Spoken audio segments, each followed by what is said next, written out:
Hello everyone, and thank you for joining us today for FFG Live, where we help you prep for your Planetary Qualifiers for Set 3 Twilight of the Republic. I'm joined today by Danny Schaefer and John Leo, and as always, I'm your host, Xander Tabler. We're really excited to sit here and talk a little bit about, playing in competitive level events. This is something that we talked about doing for Set 2. It was delayed and then postponed until now we're here for Set 3. And the purpose of this is to, chat about the meta as well as get into some of the things around like what is just a good, play experience at a Planetary Qualifier, things like etiquette, stuff like that, for those of you who are very new. But then we're going to get into some games with those meta decks, show you all like maybe how to combat them, and get into some of that nitty-gritty details that you all as competitive players or new competitive players want to do. Obviously, you all have seen the Set 3 Planetary Qualifier article that we put out last month. It has a list of all of the stores worldwide that are hosting those, and we're super excited to be there at some of those locations with you all. But if you haven't seen it, we're going to drop it in the chat right now, so be sure to go to the website, check out some of those cool prizes that you can earn at those PQs. But before we get into actual gameplay, let's chat about what we've seen since the release of Twilight of the Republic for lists, deck lists that have been taking down championships and tournaments that are not Planetary Qualifiers, since those haven't started yet. So what have you two been seeing, kind of running through the meta lately? We've seen, honestly, kind of what we were hoping for with with Twilight hitting, which is a big variety of decks. We've seen some old classics. Sabine is still hanging around. The kind of Krennic, Iden Versio, and Kira triumvirate of blue-green villain decks, more controlling decks. They're kind of twists on the same archetype. Set 1 Han Solo still chugging along. He's great. He's put up some really good results lately. Yeah, he's very strong. Yeah. And then some new stuff too. Jango Fett has really taken off. And the new Chancellor Palpatine / Darth Sidious. Yeah. Seen some really cool builds around that leader. And the original Palpatine also doing really well. Yeah, I think he's had a bit of a resurgence the past couple of weeks, it seems. Yeah, Twilight of the Republic is good for him, I think. Getting those battle droid makers gives you a lot of fodder to throw away to his ability. Yeah. Absolutely. Yeah, I think he's one that we, as a team, probably thought we'd see more of in the first two sets. Yeah. And I know that you and I specifically have played a bunch of Palpatine with Absolutely. like blue bases early on, and had a lot of fun playing with Palpatine, but it didn't really, emerge into the meta more. And so it's cool to see that one finally come to fruition. People are seeing, hey, this leader in that control area has some really cool things that they can do. Yeah, absolutely. And I think we'd be remiss if we didn't also mention some of the various blue hero archetypes where you're seeing Rey Tarkintown, but also the new Anakin Skywalker leader with a blue base is really a fun deck. One of my favorites to play, actually. Oh, absolutely. For sure. I also think one other one that we didn't mention yet is Bosk Blue. Oh yeah, has been really, taking a lot of tournaments down lately. I played, I think, 1 or 2 at PAX Unplugged this past weekend. It's so fun. Not for me when I was losing, but I had a lot of fun playing against it and like seeing how it worked in person. So it was I really enjoyed that. Yeah, really kind of the defining like true control deck of just I'm gonna defeat all your units and heal and just one of us is gonna get to play the game. It's been really fun for me to see how different players and different play styles are attacking the meta now that Boba Fett is gone. Yeah. Right? The sort of rise of Sabine that was expected, but also the rise of mid-range decks and like boss control decks, and even like Palpatine blue decks, right? To sort of combat that sort of successive rise of mid-range decks that have arrived to prey on the Sabine decks. Yeah, it's feeling really healthy. Really Would you two right now, as this is kind of a meta check-in, say that you're pretty happy with where the meta's sitting and the number of decks that we're seeing, at tournaments, especially like top placing, but just across the board, what decks are being brought? I absolutely like what we've seen so far from the top decks. Looks really good. There's a ton of variety. As we said, aggro, mid-range, and control are all represented. Of course, we'll watch as we get into the next PQ session and see where things go from there. But right now, it's looking awesome. Yeah. We're seeing a lot of top eights that have like 5, 6 different leaders represented in that top 8. Oh, yeah. Which is so good to see, Yeah. Yeah. Especially up from that like 2-ish that we sometimes saw last season or earlier in the season. Yeah, it's that's a huge change. I would say, is there anything that you're surprised to see showing up here after Twilight Republic has been released, or anything that you're like surprised is not showing up even? Yeah, a lot of the ones are things that we were testing a lot as we prepped for Twilight's release. The things we talked about, the Hans and the Sabines and the Jangos. I don't think we expected Chancellor Palpatine to put up quite the results. Yeah. We've seen a couple different versions already making top 8s of decent-sized tournaments, both like red and blue versions have been popular. I'm excited to really see if those decks have legs. It could be really interesting. Yeah. Yeah, I would say that's definitely the one I've found the most interesting. I think from seeing the people's reaction to where it is now, I think Anakin Skywalker is probably one of the, I think probably the community is most surprised about. Some people were like, oh yeah, he'll be fine. And some people I know were not super thrilled that this is what Anakin Skywalker in the Clone Wars was going to be looking like and how he would work mechanically. But now seems to be doing very well for himself. And so I'm really excited to see, some iconic characters doing well. Yeah, he's really cool. Cool. So I think, let's start talking about Planetary Qualifiers. Obviously, we had the first round of them. We got a ton of information. Thank you to everybody who filled out some of the surveys that went out for players and retailers and judges. It was a lot of great information about who's playing the game, how people are engaging with it overall, and what we can do better on our end. So we really appreciate you all talking to us about that. And now we get to talk to you all about getting ready for set 3. If you're a new player who's jumping in now, that there's 4 times as many PQs. So hopefully there's a ton of new players out there.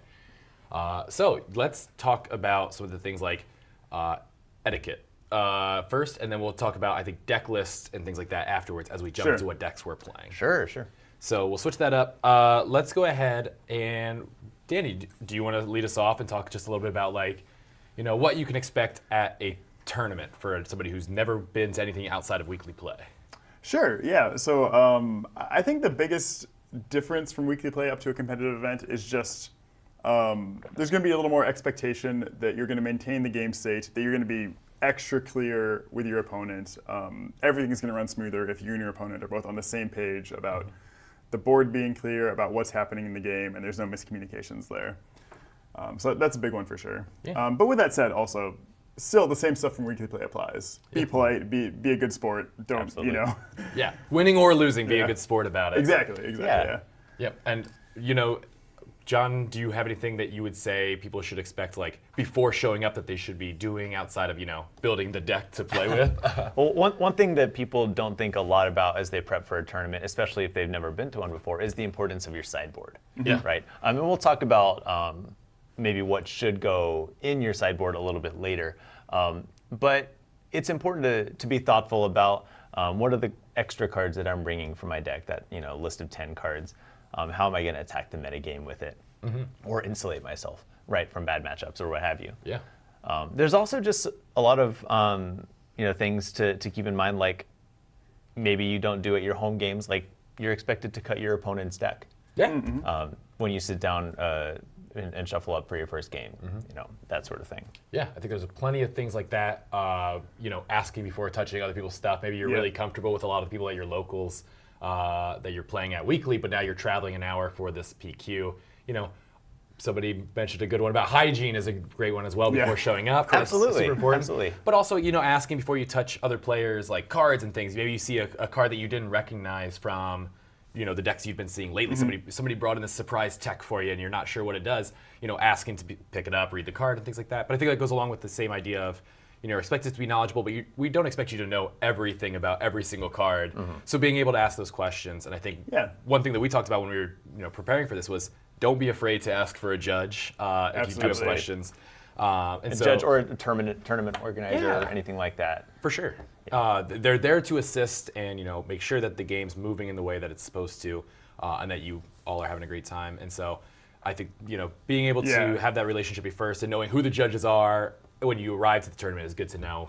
Have them, if you're a retailer or somebody who's organizing these, make sure you point out who those judges are to players is really important. Yeah, it's Absolutely. easy, when I first started playing card game tournaments to feel like, oh, calling a judge is like getting someone in trouble. And it's not that at exactly. all. It's just judges are there to make sure things run smoothly. They're there to, again, help maintain the integrity of the game and to help both players out, really. Yeah. Yeah. See some good advice already in the chat. So yeah, the rules allow and encourage shuffling your opponent's deck. Yeah, so Yes, be yeah. sure to cut or shuffle the deck, whatever you need to do. And also really good advice, which prepare with snacks, water, or even lunch. It's a long day playing X number of rounds for the PQ. Be sure to have snacks and things for between rounds. You're drinking enough water, things like that. You don't want to get to the end of the day and start making silly mistakes with the deck you've put in so many hours, because there's a lot on the line once you get to the top 2 to 4. There's a lot of really cool prizes up there. Absolutely. So you want to be focused, you want to be hydrated, right? Yep. All that stuff. Yeah. Yeah, and I think the other thing too is just it's a friendly environment, but also there is a step up when you're playing in a competitive event. There's not going to be you can't expect your opponent to let you take back something if you make a mistake. Sure. And you'll be expected to play at a reasonable pace, not just think forever about a decision. All just kind of normal competitive play etiquette things to have in mind. Absolutely. Yeah. Etiquette in general, just like having good manners on an interpersonal level is great, not just because it helps the tournament run smoothly, but also like, you're an ambassador for the game at that point. Yeah. Especially the more experienced players, treat newbies with dignity and respect. And that doesn't mean let them take back their actions or let them get away with stuff. But it means, to handle yourself with grace and to treat yourself with respect in your opponent. Yep, I think saying ambassador for community is huge. That is who you are representing the game, and for people who might be brand new to Star Wars Unlimited or at least to competitive play. And we want to keep growing this community, keep growing this game, and having new players show up to this side of things that we all love, which is the competitive side. Absolutely. And if a bad experience can really go a long way to people limiting how many times they're attending things, if they keep going to weekly play, stuff like that. So make sure you're welcoming. Like you said, John, you're not letting people get away with something that is breaking the rules, but you're being gracious with your opponents as well as other players around you, which is great. Yeah, I mean you're still playing to win. Don't get me absolutely wrong. I'm gonna grind you into the dust. Yeah. But the intent is that you'll be nice, polite, and just like a decent person. Because you may be playing with a child, or you may be playing with someone who it's their very first card game that they've ever played. So just keeping that in mind and being an ambassador for the game. For sure. Your community. So I think this covers the etiquette side of things for us. And we'll be sure to, as we're playing today, kind of doing some of those things that you would expect to be done, like cutting the deck and explaining cards and pointing things out as you go, and reading through abilities, stuff like that. But I think I'll call a judge if you make any mistakes. You're gonna have to yell really loud, or somebody off screen is gonna have to jump over here and let us know.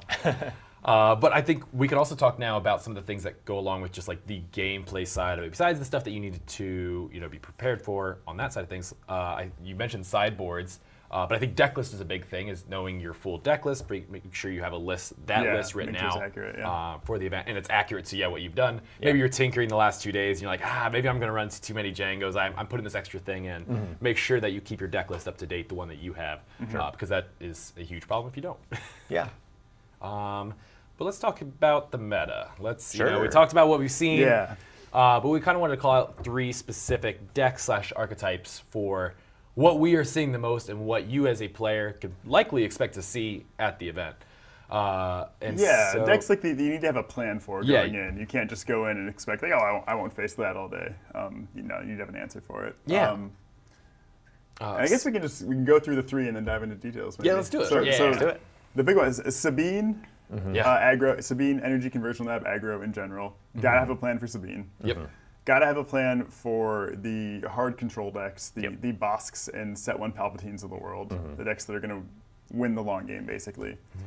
And then also, I think it's important to know what your plan is against Django, because it's probably the biggest and most threatening mid-range deck out there. And you could almost put Cad Bane, Tarkentown in that category too. Similar kind of game is trying to play. They're both very mid-rangey, but with sort of a tempo forward plan. Yeah. Right?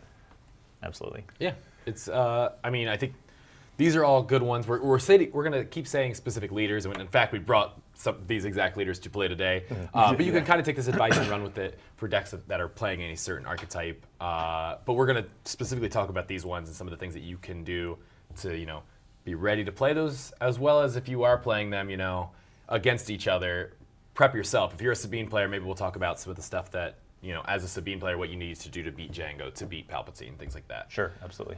So let's start with Sabine. I think Sabine's a perfect Yeah, way to let's start talk with, about right? Sabine. Let's Yeah. talk about Sabine. So obviously a very aggressive deck, a deck that's going to deal a lot of damage directly to your base, and then play small aggressive units, then close things out with Poe Dameron, Wrecker, cards like that. Yeah. Really, what I found the key against Sabine, we played a lot against So a lot much. of games So with it much. against Sabine Yeah. lately. Oh, yeah. Is you need to slow her down, disrupt her units so she can't just end the game on round 4. But then from there, you need to wait to turn the corner. You can't just clear out her units for a few rounds and be like, oh, now I'll win, because she does have a good amount of staying power. She Yeah, can sure. do a good amount of burn. The big units like Poe and Wrecker can deal out big chunks of damage pretty fast. Yeah, Yeah. an energy conversion lab into Wrecker Yeah. is, oftentimes it's like a 10 damage swing straight to your base. Right? Yeah, you'll play like a Obi-Wan Kenobi Sentinel, and Energy Conversion Lab Wrecker will put 5 damage on him and then overwhelm Yep. 6 more. Yeah, exactly. It's bad. So I think you either need access to a decent amount of healing so that you can actually make it to your late game, to your Snoke or whatever your kind of slam the door shot card is, or you need the ability to turn the corner yourself to do what I think decks like Django are good at. What I think Set 1 Han Solo is actually really, really good at, Yeah. which is disrupt Sabine enough to slow her down and then start hitting base yourself and end the game pretty quickly. Yeah. Absolutely. Fett's Fire Spray is really good at that. It was great, of course, in the Boba Fett shell. It continues to be good in Django. For sure. Yeah. And that sort of card is great for that matchup, right? Yeah, absolutely. I think we're gonna play a little Django versus Sabine here a little more. Me and Danny were playing some games this morning. Played a lot of really fun Django versus Sabine games this morning. How'd they go, Xander? Not great for me. Sounds like a skill issue. I don't Yeah, know. it actually was, absolutely. And figuring out Django, he's very fun. So let's talk about Django. What advice do you all have for those? Actually, before we go on to Django, let's talk about Sabine. Is there any cards that you all are putting in your sideboard or in your main deck specifically for those Sabine matchups? Whether you're playing control, mid-range, or an aggressive deck against her.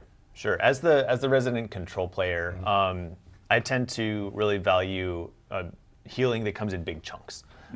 So cards like the Client and Villainous control decks are really, really powerful because they can, when you disrupt a Sabine unit of some kind, like an X-wing or something like that, or Battlefield Marine, you're not only negating the damage that they'll do going forward, but they'll also retroactively sort of undo some of the damage that they did to you. Cards like that on the hero side, cards like the Yoda unit, which are just going to give you batches of 2 healing. Moisture Farmer is another card like that. Yep. I'm a big Sundari Peacekeeper guy if I'm playing Green Hero. Absolutely, Oh, yeah. absolutely. If you're in Green Hero, that's a great card. Stuff like that. Is because your spot removal, your cards like Takedown, your Fell the Dragons are going to be a little bit slow and a little bit inefficient relative to Sabine's threats usually, especially the cheaper ones. For sure. Yeah, absolutely. Yeah, I think those are really good advice there. All right, so now we can get into Django. Let's talk Django Fett. Yeah, he's a trickier one for sure. Yeah. Oh my gosh. Because the mid-range tempo play style can take a controlling stance, a more controlling stance sometimes, and a more aggressive stance sometimes. Yeah. So it's a lot of role assessment, I think, in those matchups of can I outpace Django? Do I need to be trying to get in the damage under him, or do I have the tools to go over the top like Absolutely. a Palpatine can do? Yeah. So that's a big part of it for sure. Yeah, if we think about aggression and control as a spectrum, right, then a lot of Django is figuring out where you're positioned on that spectrum, not just from game to game or opponent to opponent, but also round to round. And knowing when to slam the brakes on the game, slow things down, remove units, and when to hit the accelerator, like Danny said, or turn the corner. There's nothing empirical about playing a Django deck. It's all very contextual, I would say. Yeah. Yeah. And Django it puts interesting pressure on decks because the exhaust is sort of inherently good if you try to go all in on one big unit. Yep. But he's doing that via these little 1 damage pings. So you also don't want to just like go super wide with small units because it can get punished that way. So honestly, like kind of going in between those two extremes and having just several solid threats. Yeah. Again, the Han Solo plan of just curve out with your best units. Yeah. Things like that can do a little better, I think. Absolutely.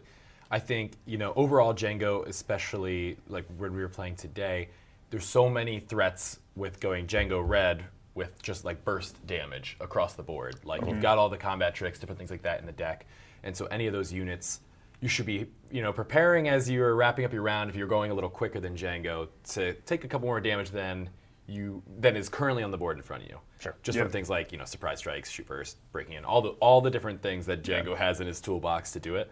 And so just being aware of that as you are making your decisions, grab the initiative and hopefully get to go first next round, which is super important against Initiative Django. really matters in the matchup. Yeah. Django is terrifying if you let him have the initiative because, there goes some of your best units for the round. I mean, maybe it's nice to let him start, running and see where he's heading, but yeah, you can really lose out on, some of your great like 3 or 4 power units right away. It's like, okay, great, that damage is gone for the round. That's good. Absolutely. So is there any cards that you all would bring specifically for Django? I've seen some pretty good tech of the Lurking TIE Phantom has been really good in Django. And it's hard to interact with for control decks specifically. I think there are 2 cards that are really good at dealing with it, and they're sort of same but opposite. Perilous Position is pretty good because it both, if it doesn't defeat it, it at least stops it for the round. But also that -2/-2 is going to be a way for you to defeat the unit without triggering its ability. Yes. Same but opposite. You can always play Entrenched, which is one of my favorite cards. So fun. 2 cost +3/+3, and it just can't attack bases. It does mean that you're disincentivized from engaging in the space lane. But and it's really bad if they're playing a green deck and have access to Overwhelming Barrage. Yep, that gets tough. That said, Overwhelming Barrage is a great card. Yeah, that is. that said, it's also a card that just says this card now does nothing. Yeah. So I think either of those are great pieces of tech. I have Perilous Position in my control decks right now. But that's sort of a key piece of technology, and you have to have an answer for that card in the control deck specifically. Absolutely. Because your regular answers don't work. Yeah.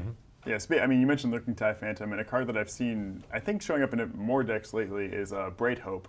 Because it lines up really well against most of the space threats in those kind of decks. There's a lot of 3/2s, and there's a Lurking Ties. Yep. And you don't care that much if Bright Hope gets exhausted, because the Sentinel is still going to be walling him off. Yeah, it's really about that nice HP in the Sentinel that's really going to be impactful. Yeah, and 2 power. 2 powers. Tireless Ties and exactly. Lurking Ties. And the P38, shielded one is a little things like awkward that. because they can kind of trade more evenly, but the rest of them it does really well. For sure. Yeah.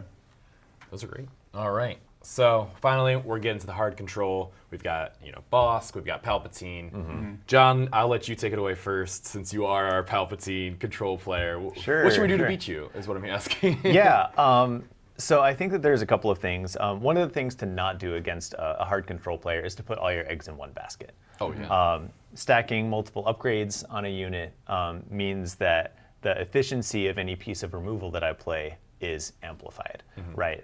So if I have, say, a Vanquish, just for example, and you have a unit with 2 Fallen Lightsabers on it, I'm getting a lot more value for that one card than ordinarily I would trading or exchanging a 1-for-1 value. So going some amount wide, I think, is encouraged, and having multiple axes on which you can attack. Having space units and ground units is also pretty important in these matchups, because one Sentinel can't cover both lanes. Oh, yeah. Control decks like to play Sentinels. They like to gum up the board with things that are hard to interact with while they build up to their late game plan. And so if I play a ground Sentinel, you can pivot and play your Green Squadron A-Wings or your aggressive space units, your TIE Silencers, your Lurking TIE Phantoms, and make me answer those on your terms instead of letting me play the game on my own terms. That makes sense. That's very good. Dan, do you have anything to add on that side? I mean, I think there's the sort of obvious advice is you do have to put a clock on a deck like Palpatine. If Palpatine gets to 8 resources and deploys you're going to be in rough shape. You kind of want to have the game over or almost over before that happens. Yeah. Both Bosk and Palpatine, there are some like specific types of effects that you can play that do well against them. Bosk in particular, I like having some self bounce to get out from under bounties, whether that's just Waylay is an awkward way to do it. Pirated Starfighter or the Wolfpack Escort are slightly less awkward ways to do it. Definitely. Bright Hope can help with some of that. Bright Hope as well is another good example. McClunky, come on.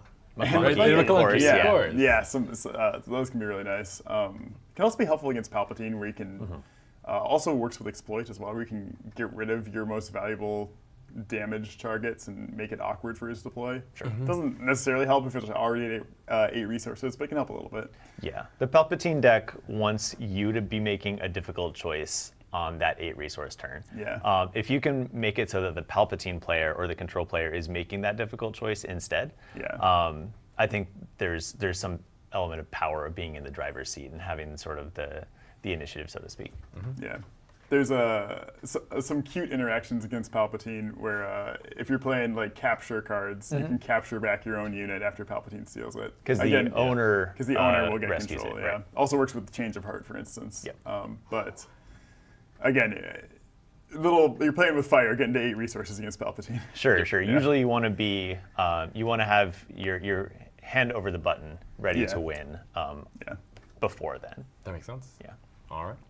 Seems like good advice there. We're happy to answer some questions too if you have any about your local meta or like just different things about some of these archetypes that you're questioning what deck you want to bring, things like that. Feel free to throw them in the chat as we're playing. We can try to answer as many as we can. Totally. Yeah, for sure. But I think it's time to play some games. And so I think game 1 is John with your Emperor Palpatine blue deck. Okay.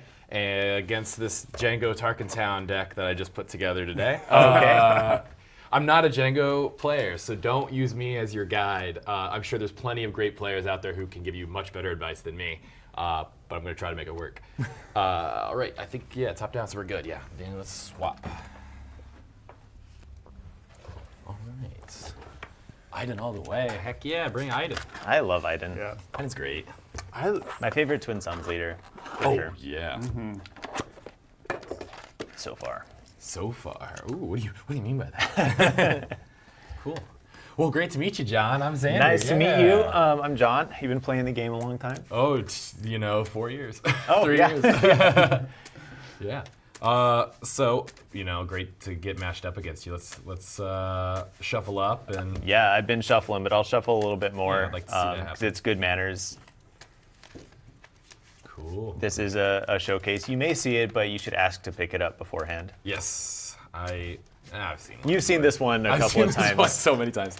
All right, cool. Would you like to cut? I guess we should cut each other's decks, huh? That's Yeah. good manners. Now you're allowed to shuffle my cards. I am. Okay, I'm going to shuffle your deck. That's fair.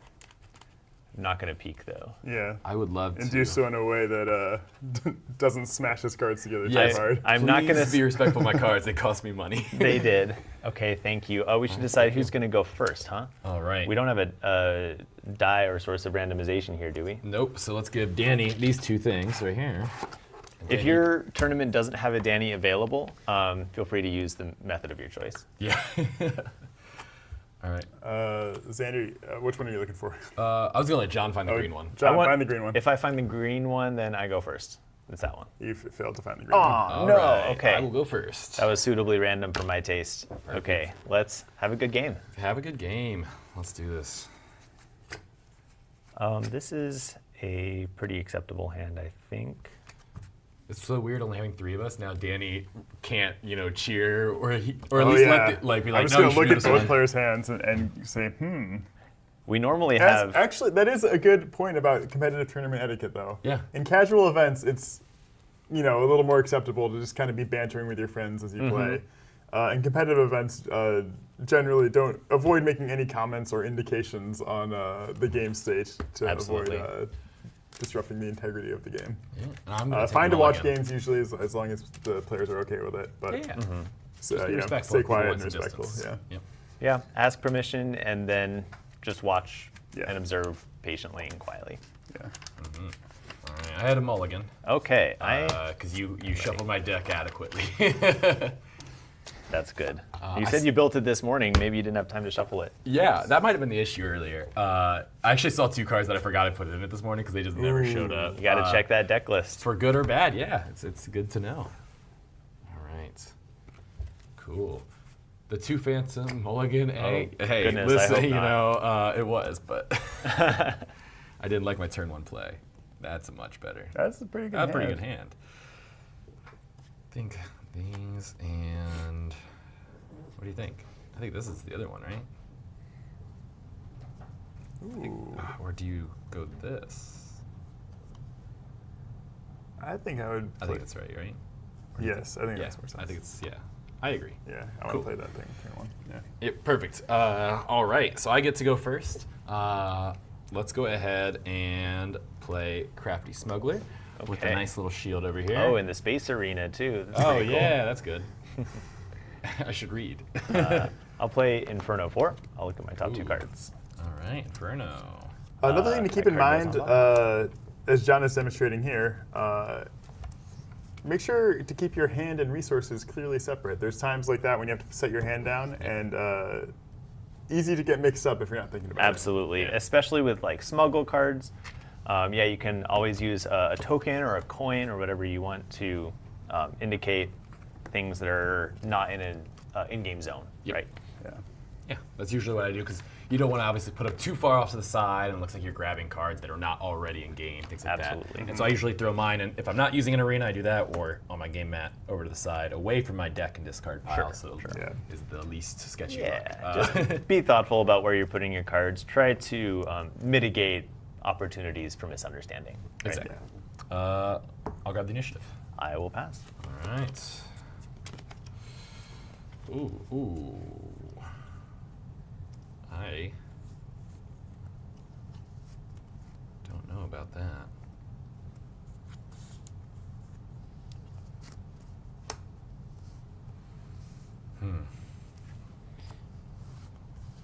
Let's do this. All right. What you got? What do I got? I got a beautiful Elite P-38 Starfighter. When played, I may deal a damage to a unit, so I'll deal a damage to Inferno 4, and I'll exhaust Django to exhaust Inferno 4. Interesting. I think we live with that. That seems fair. We're just going to do a perilous position on the Elite Ooh. P-38. We're just going to defeat that. Which will defeat it immediately. All right, that's a problem. You have to deal I'll- with You do have a damage when there. defeated I trigger. do. Let's put another damage on that Inferno 4. Sure would have loved to have that ping damage to 2 different turns. So I That could was my activate thinking. Django. I just get rid of it while I Is can. it, yeah, tempting to sense. get the clean answer to the shielded smuggler. But It is. It is. Yeah, 2/2 Dagobah. I'll take initiative. Would you mind sliding that over? Yeah, there it is. All right, I will pass. Okay. Yep. Interesting. This is not where I thought this round might go, but it's good to know.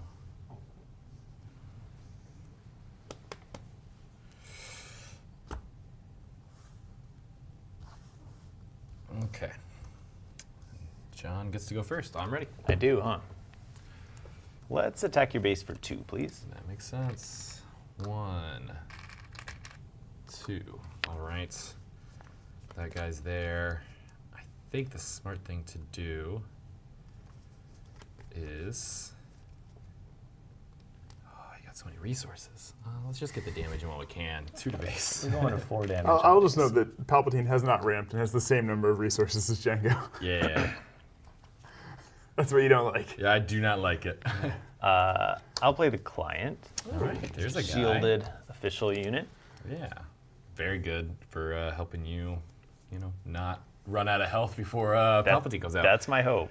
Let's go ahead and pay 3 for Triple Dark Raid. Aha. So search the top 7 for a vehicle and play it. 4, 5, 6, 7, and enters play ready. It costs 5 less, enters play ready, and then at the end of the round, throw that thing back to hand. So let's go ahead and pay 1, since it costs 5 less, and I will drop Fet's Fire Spray Seems pretty good. Comes in Can't ready. complain about that. Yeah, it comes in play ready. Well, I think I would like to. It's my action, right? It is. Yes. Okay, I'm going to pay 1. I'm just going to defeat this Inferno 4. We're going to deal 1 damage to a unit, and I'll draw a card. I know that Fire Spray is just going to return to your hand, so I'll knock the shield off of your Crafty Smuggler and draw a card. Makes sense. It's nice to have something that'll last, right? Compared Exactly. to that's Fire Spray. All right. So I will go ahead and deal 5 to base then with Fire Spray. Okay, that's pretty tough for me. I have 9 damage on base. I'm going to take initiative. All right, I will go ahead and pass. And so Triple Dark Raid says, yeah, return it to its owner's hand at the end of the phase. And so this goes right back to hand now, so I could choose to resource it if it wasn't going to be, exactly what I'm looking for in the next round. Absolutely. Let's see. Oh, buddy, we got cards for sure. Well, I don't love that.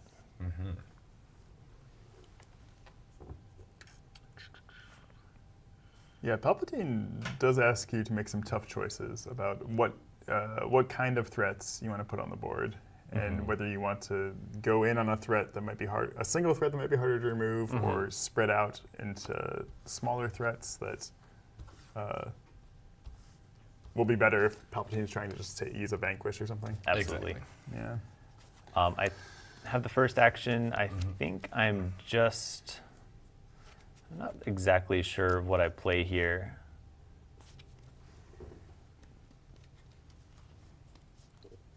I'm in kind of an awkward Really interesting point on my sequencing spot, card. yeah. Yeah, it's going to be interesting here.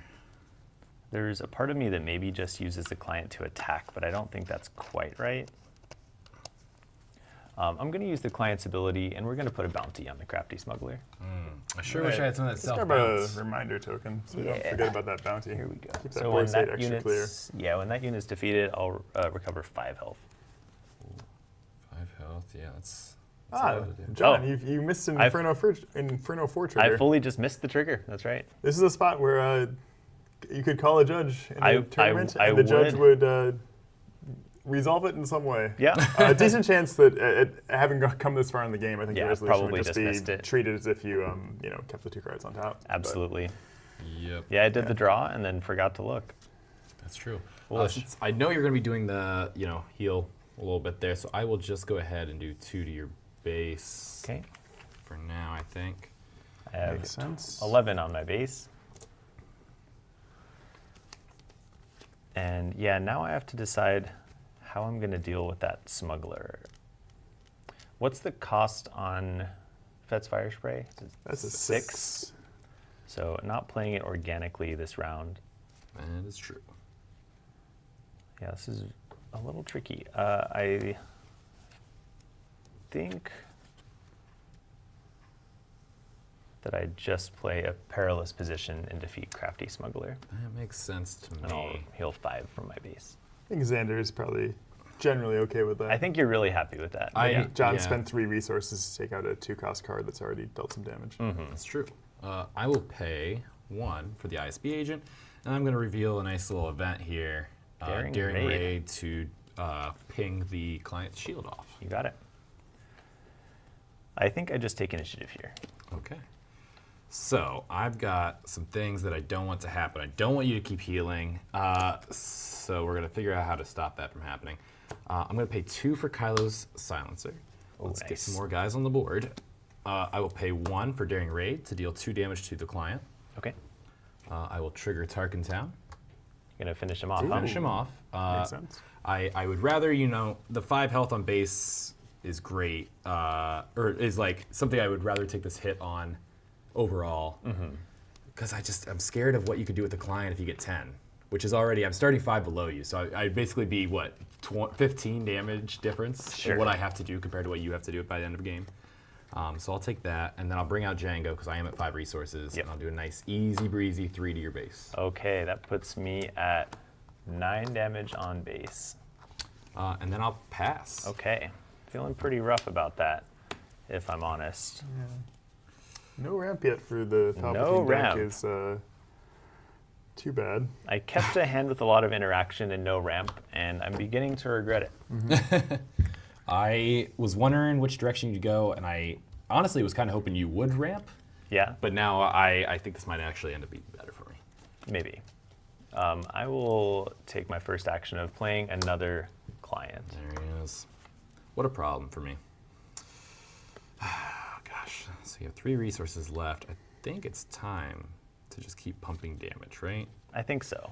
So let's do 3 with Kylo Silencer, because I do not want him to be defeated by something like another perilous position if you have your final one likely. Absolutely. I will play a Ground Sentinel. This is Emperor's Royal Guard. It's a 3/5 Sentinel because I control both an official and Emperor Palpatine. Yeah, 5 is just out of what I would like you to do. Yeah. Changes my mind. Yeah, makes you wish you'd attacked the ground It first. does. Sure does. We're just going to be playing one I think game just each, best of right? one, Yeah, just Yeah. best of I do one. have a sideboard. I do like my sideboard plan against this game, against this deck. Maybe we can talk about it later. Fair. I'll pay 3 for a Elite P38. Okay. I'll deal the damage to the Royal Guard since it has 5 health. I want to get that down a little bit for me. Understandable. I'm not going to be doing anything else, so I'm just going to take the initiative here. Great. I will sacrifice my ISB agent. He did his job spreading some damage out and getting people exhausted. Or Absolutely. getting rid of the shield, so that Oh, helped. the shield. Oh, no, I was saying he did that before. Oh, I see. Yeah, he had opened up things for me, so I'm fine with him going away. And now I will take out your Emperor's Royal Guard. I will take my 3 damage on Django, though. You got it. And I'll finally pay 3 for a Lurking TIE Phantom. So Aha, that makes sense. Seeing 2 of the perilous positions gone already. Yeah. it feels much better to run into one of those now. And so the ability on that is can't be defeated or damaged, right? Yes. By my or card abilities. captured. Or, believe. Or captured, sure. This unit cannot be captured, damaged, or defeated by enemy card abilities. Seems pretty good. Seems great. Okay. And so I will pass. Interesting. I don't think I resource anymore. I think 6 is basically where I want to be as Django. I could be wrong on that. If you're a Django player, tell me. But I'm feeling okay right now, I think. Not great, but definitely okay. All you, John. Yeah. This is interesting. Whatever I put the bounty on is going to attack, obviously. So I think I put the bounty on. Let's put it on Django. That's fair. And you are absolutely correct. I will do the 3 damage to base immediately Okay. to make up for you likely getting the 5 then. Yeah, right I'm away. up to 15 damage on base. Pretty scary. I will play a takedown on Django Fett to heal myself just 5 in damage range. from my base. Yep. There's that. He healed 5. He's gone. I will go ahead and start these guys marching. Let's do 4 to base with the Lurking TIE Phantom. You got it. Feels like I'm in a bit of trouble here. I'm just going to take initiative. Ooh, that's good. We'll do 3 more with the Elite P38, 3 more with Kylo's Silencer. It's an even 20, huh? Yep. Even 20 Pay and a 6 fire for spray. that fire spray that we saw earlier. He's back. And that puts me to 25, is that right? 25. Oh boy. And I will go ahead and pass now. Yeah, seems good. All right.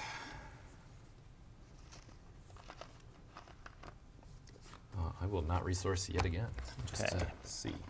Well, because you have lethal damage with your fire spray, I pretty much have to take this action now, even though I'd rather not. But I'm going to play a Super Laser Blast. Okay. That is fair. That Does not Lurking TIE defeat Phantom is your still Lurking around. Oh, yeah, TIE he's Phantom, hanging out. We love that. unfortunately. We love that, don't we, folks? Yeah, it's pretty bad for me. All right. I guess I will, send the 4 there immediately. 29. And yeah, I'm at It's not 30. 29. If you take initiative, you win. So that means I have to take initiative. Great. So then I will pay 2 for a sneak attack. This guy comes in ready, and we're going to have our lowly Death Star Stormtrooper finish the job. Well, that's going to be a good game. Great game. You got me fair and square. You ran right over me. I really needed to. I needed this. That was really good. I got lucky that you didn't go in the ramp direction, I think, which is the opposite of what I thought Yeah. would be actually better for me. Sure. Yeah. And using those perilous positions early put me in kind of a tricky spot too. Yeah, it was fine. When I took the crafty smuggler one away, I was like, it's Yeah. tough to see that happen, but I think in the long run, it let me, go running wild in the space with all my guys who had exactly 2 HP. Absolutely. Cool. All right. What was that outside interference from Danny? What'd you do, Danny? Oh, no, I'm just the judge here, maintaining accurate game state as I perfect. observe this game. Oh yeah, you definitely shouldn't have let me defeat the TIE Phantom. Yeah, somebody asked, does exhausted Django leader count as a trigger for Fett's Fire Spray? Yeah, for Fett's Fire Spray, just looks for a Django Fett or Boba Fett unit or leader across your entire game state there. Yep. And so Django Fett being exhausted or out in play, doesn't matter. He's good to go. Which makes Fett's Fire Spray really good because there's not really a good answer for the fact that your leader is always in play. Yep, for sure. Cool. Yeah, Stormtrooper learned how to shoot. Absolutely. Oh yeah, it took me out. Snuck right into that swamp. Yeah. Oh yeah. I didn't get to. So we talked earlier about how the importance of being ready to win before my 8 resource turn, right? And that was exactly what happened, right? I was under just enough pressure that I didn't have time to do everything I wanted to do. Yep. I didn't have time to sacrifice my units with Palpatine or steal something. Yeah. Or clients, and then heal 5 off of the super laser blast. That I had you just within range. Exactly. Yeah. Maybe there was a version where I defeated the client to damage one of your other ships, take control of it, and use that to deal with the TIE Phantom. I think there were a couple of lines, but I felt really pressed for actions. And also my resources didn't quite line up. Yeah. What's your split of Super Laser Blast and Snoke in that deck?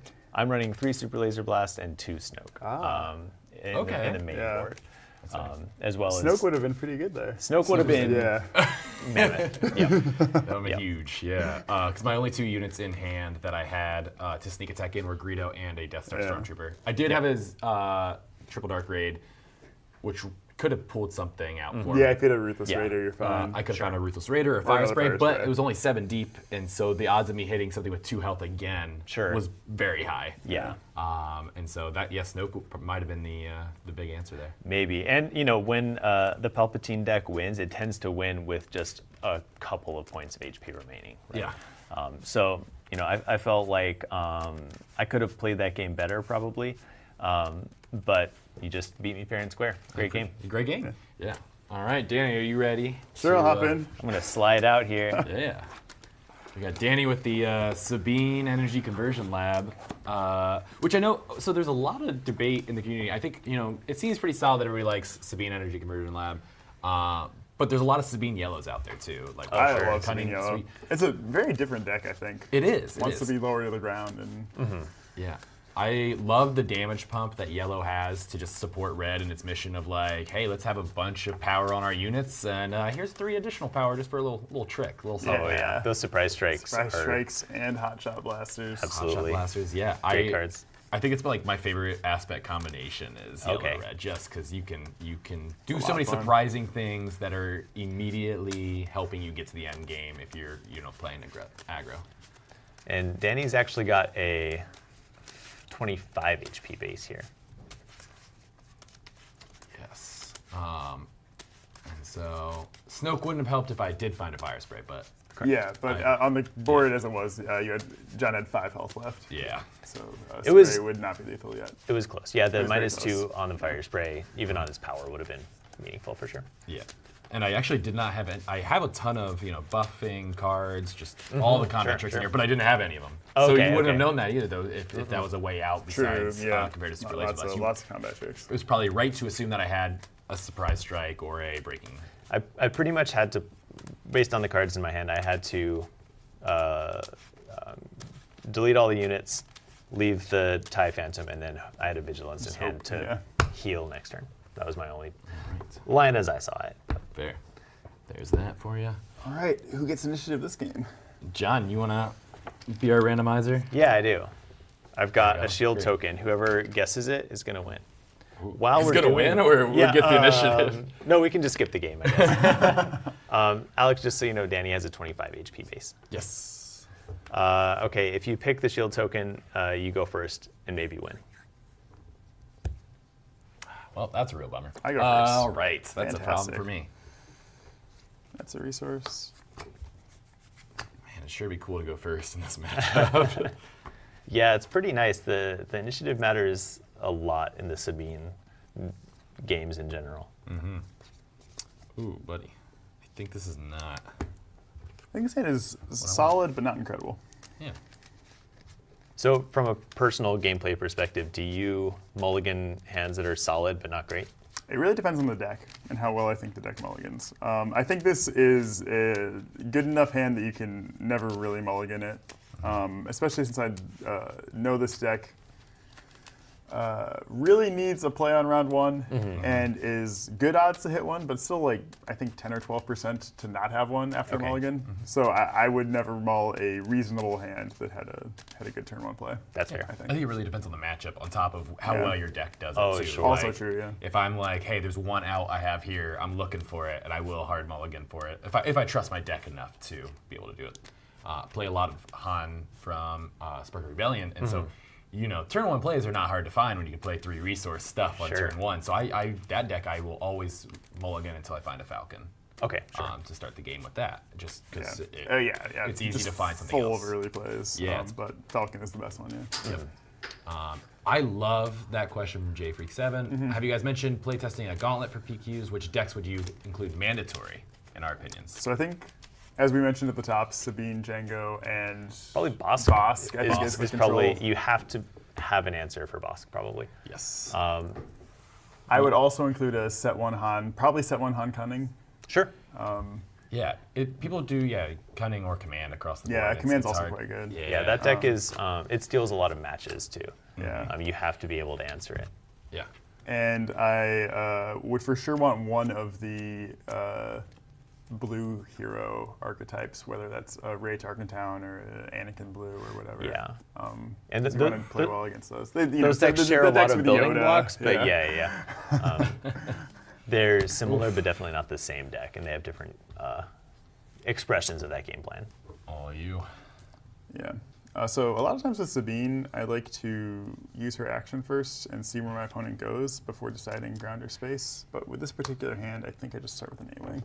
Yeah. Is that a hyperspace foil Green Squadron A-Wing? May I pick it up and inspect it? Absolutely. Wow, that's so cool. I think I traded that one to you. This is not how I wanted to, turn one play, but let's daring raid and do 2 damage to that green squad.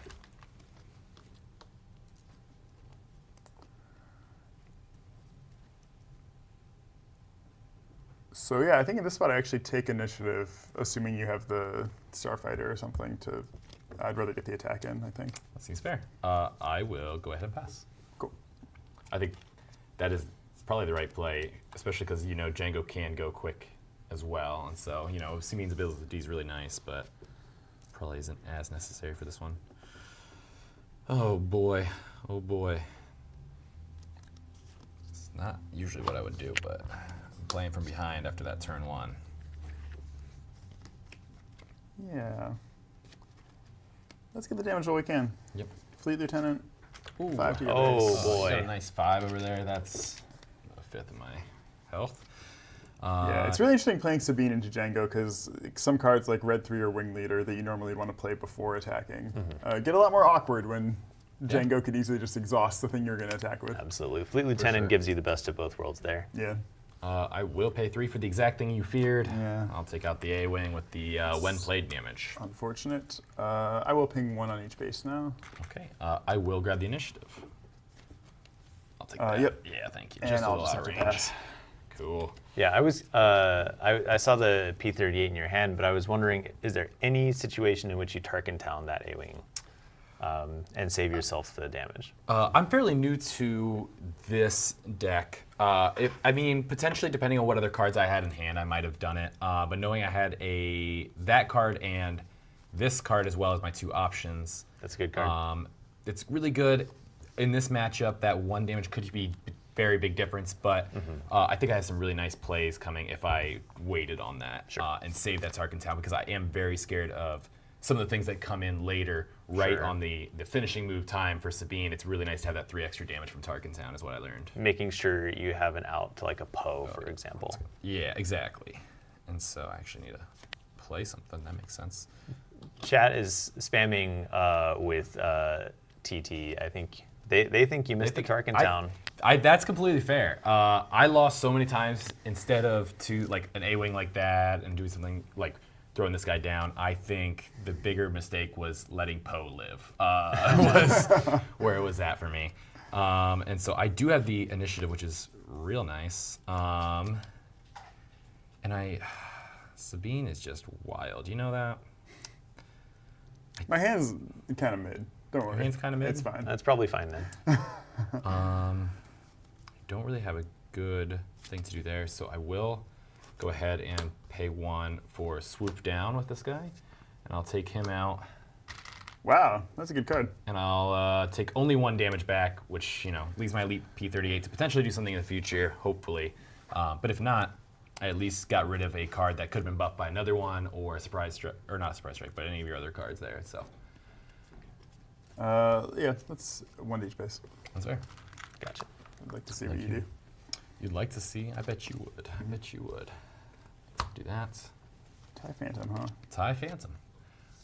Hey, I mean, lots of great ones. Yeah, with TT turn 2, that is completely fair. There are so many lines you have to think of when you're running a Django deck or a plus Tarkin game Town for sure. deck. Oh yeah. Claim. I'm assuming there could be a dark saber in my very near future. See, that's what I wish right now. I wish I was just going after you with the Darksaber right now. But I'm not. And instead, I'm thinking really hard about this decision.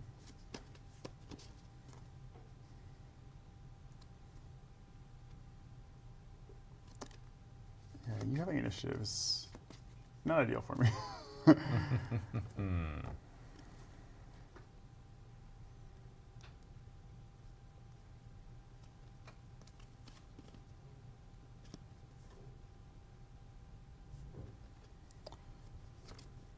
I'll 3 your base. 3 my base. Can I get a nice 5 for me, John? I gotcha. Thank I'll play you. K2 and I'll pass. K2. All right. Yeah, this is not going where I wanted to. Okay. Let's do that. Of course, now we're on 5 resources. It's going to be Django's deploy turn. It is. It is going to be Django's deploy turn. Oh boy, oh boy.